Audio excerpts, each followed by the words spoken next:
America এখন Rene নিকল goods ৩৭ বছরের এক মহিলা, তাকে তার বিরুদ্ধে ৩টি বুলেট চালিয়েছে আইস। আইস হচ্ছে আমেরিকার ইমিগ্রেশন এনফোর্সমেন্টস প্যারাট্রুপার।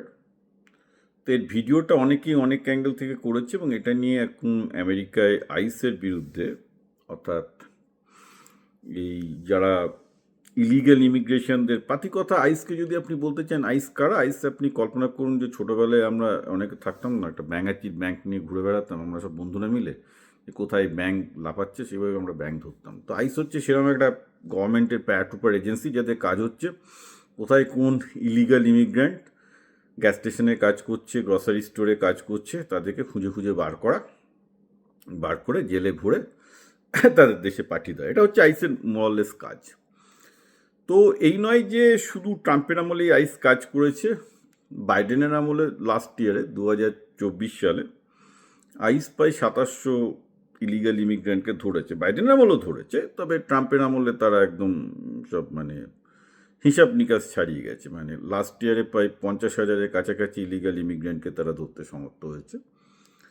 এবং এতটাই যে last year is the first year in the history in United states যেখানে ইউএসের নেট ইমিগ্রেশন পপুলেশন নেগেটিভ হয়েছে, অর্থাৎ তাকে বেশি লোক আসতো, এখন আমেরিকা ছেড়ে ইমিগ্রেশন অনেক পালাচ্ছে। তো যাকে রেনে নিকল গুডসের কেসটা এরকম যে রেনে নিকল গুডস একজন ডেমোক্র্যাটিক লেফট, অর্থাৎ তিনি একজন ডেমোক্র্যাটিক বামপন্থী, এবং তিনি বহুদিন ধরেই আইসের বিরুদ্ধে সরব ছিলেন।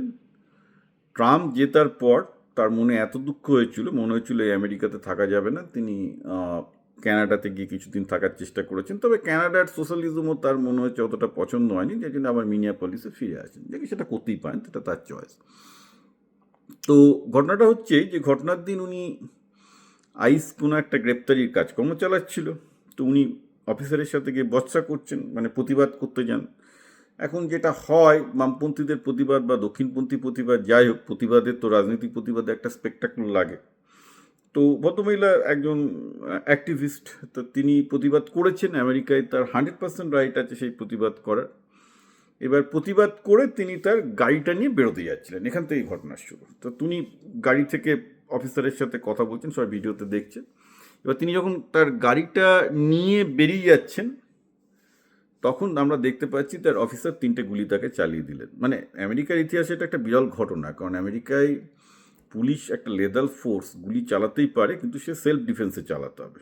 তো সেলফ ডিফেন্স করতে একটা ভদ্রমহিলা, তিন সন্তানের মা, 37 বছরের মহিলা, একটা গাড়িটা জাস্ট এইভাবে নিয়ে বেরোচ্ছেন, সেখানে এইখানে দাঁড়িয়ে ছিলেন, তারা মাদিকে দাঁড়িয়ে ছিলেন, এই যে ফ্যাট করে 3টে গুলি চালিয়ে দিল, তিনি মারা গেলেন, গাড়িটাকে ক্র্যাশ করলো। এটা পুরো ভিডিওতে দেখা যাচ্ছে।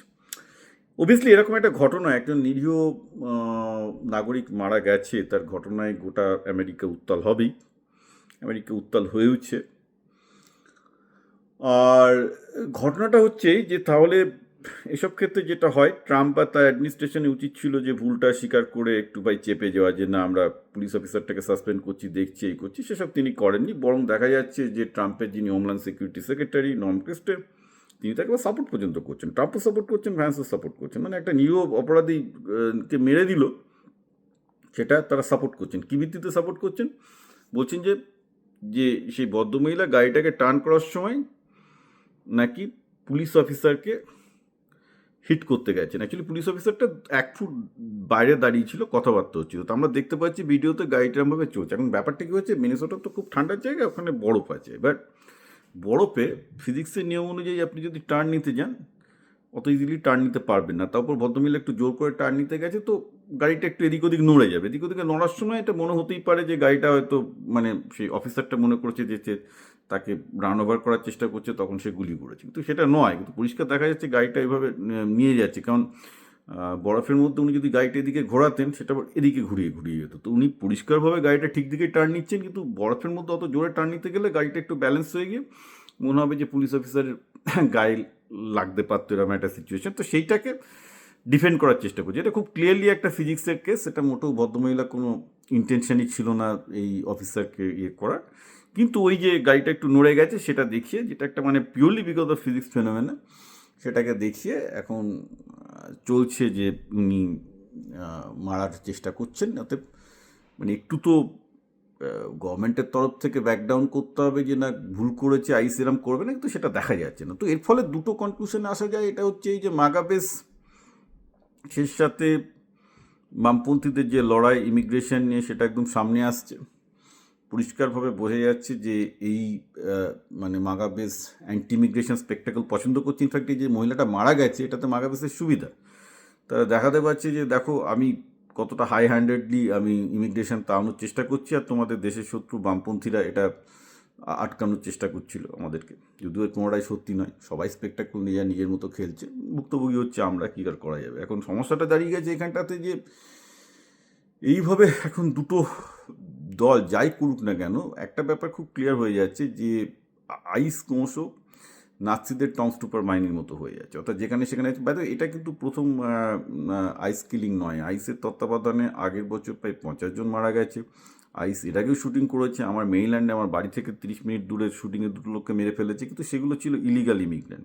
সেই জন্য মিডিয়ায় এত হয় না। এটা তো ইলিগাল ইমিগ্রেন্ট বেআইনিভাবে এসছে, তাদের আবার প্রাণের মায়া দয়াকে তাদের মেরেছে, আইস ঠিক করেছে, সুতরাং তাতে তো নিউজ হবে না, তাতে সেগুলো নিউজ হয়নি। কিন্তু এটা মেইল্যান্ডেই হয়েছে, অ্যাকচুয়ালি খুব বেশি দিন না, প্রায় 27 দিন আগে এই ঘটনাটা ঘটেছে।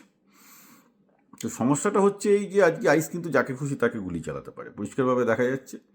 এবং আপনি বলবেন তাহলে আমেরিকার জুডিশিয়াল সিস্টেম কি, বা জুডিশিয়াল সিস্টেম যারা আইসের এগেনস্টে স্টেপ নিতে গিয়েছিল তাদের সবাইকে ভয় দেখানো হচ্ছে যে তোমাদেরকেও জেলে পুরাতে হবে না। আমেরিকার আইন ফাইন একটা অদ্ভুত জিনিস, যে জাজেরা আইসকে কনস্ট্যান্ট করতে পারতো তারা আইসের কোনো কেস থাকলে ভয় পালিয়ে যাচ্ছে, কারণ তারা যদি কিছু করতে যায় তাদের এগেনস্টে কেস খাবে। এবার জাস্টিস ডিপার্টমেন্টের ওয়াশিংটন ডিসিতে এই ঘটনাকে কেন্দ্র করে যেহেতু নোয়াম কিস্টি উল্টো করেছে, কারণ প্রসিকিউট করা উচিত ছিল আইসের লোকটাকে, করেনি। অর্থাৎ জাস্টিস ডিপার্টমেন্ট রেখে কী হবে, তার জন্য জাস্টিস ডিপার্টমেন্টের অর্ধেক অলরেডি পদত্যাগ করে চলে গেছে। বলে ভাই আমরা নিজেদের মতো ওকালতি করে খাবো, তো সরকারের পয়সায় আর খাবো না, কারণ এই সরকারের পয়সা খাওয়া যাচ্ছে না। যারা ক্যারিয়ার ব্যুরোক্র্যাট ছিল, ক্যারিয়ার ব্যুরোক্র্যাট উকিল ছিল, তারাও সরকারকে সাহায্য করতে রাজি নয়। বলছে যে একদিন এগুলো আমাদের এগেনস্টে ফিরে আসবে না, এটা একটা চোখের সামনে, এটা একটা open and shut murder case. তো যাকে এখন সমস্যা হচ্ছে কি, মানুষ যখন ক্ষমতার লোভে অন্ধ হয় না, আমি এই জন্য রামায়ণ প্রচণ্ড পছন্দ করি। রামায়ণ আমার প্রিয় বন্ধু। রামায়ণ শিখিয়েছে রাবণকে, রাবণ হচ্ছে যার সমস্ত অর্থ আছে, জ্ঞান আছে, শক্তি আছে, তা সত্ত্বেও রাবণের পতন হয়ে গেছিলো তখন, কারণ তার অহংকার, ক্ষমতার অহংকার। তো এখন ট্রাম্পের এবং মাগাদের ক্ষমতার অহংকার হয়েছে, তাদেরকে দেশের মানুষ ক্ষমতা দিয়েছে। কারা দিয়েছে? আমাদের মতো লোকজনই দিয়েছে। এরপরে ইলেকশনে যদি ইলেকশন হয়, আমার তো মনে হচ্ছে এখন যা অবস্থা চলছে ইউএসএতে নভেম্বর পর্যন্ত ইলেকশন নাও হতে পারে। এই প্রথম হয়তো আমেরিকান হিস্ট্রিতে হয়তো ইলেকশন হলোই না, ট্রাম্প ডিক্টেটার ঘোষণা করে দিল। এসব অনেক কিছু চান্স হতে পারে, মানে আমেরিকা ডিক্টেটারশিপের দিকে যে এগোচ্ছে সেটা নিয়ে আমার কোনো সন্দেহ নেই।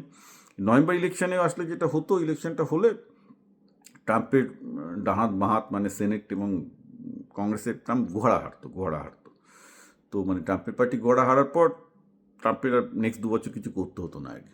তো সেই ইলেকশনটা এখন হবে কিনা সেটা নিয়ে সন্দেহ যাচ্ছে, কারণ এই ধরনের গণ্ডগোল এবং সিভিল ওয়ার চলতে থাকলে হয়তো ট্রাম্প দেখা গেল মার্শাল ল ডিক্লেয়ার করে দিল যে ইলেকশনের দরকার নেই। মার্শাল ল ডিক্লেয়ার করে আমি আইনের কোন ফাঁক ফোকর দিয়ে বলে দিল আমি আমৃত্যু প্রেসিডেন্ট, যেটা চীন নিজে করেছে যে আমি আমৃত্যু প্রেসিডেন্ট। চীনে হয়েছে, ইরানে হয়েছে। যার জন্য তিনি ইরান এবং চীনকে যতই সমালোচনা করুন না কেন, ট্রাম্পের একটা অ্যাডমারেশন আছে ওসব মানে একনায়কতন্ত্রদের প্রতি। তো আমেরিকা ডিক্টেটারশিপের দিকে যেতেই পারে যেদিকে এগোচ্ছে।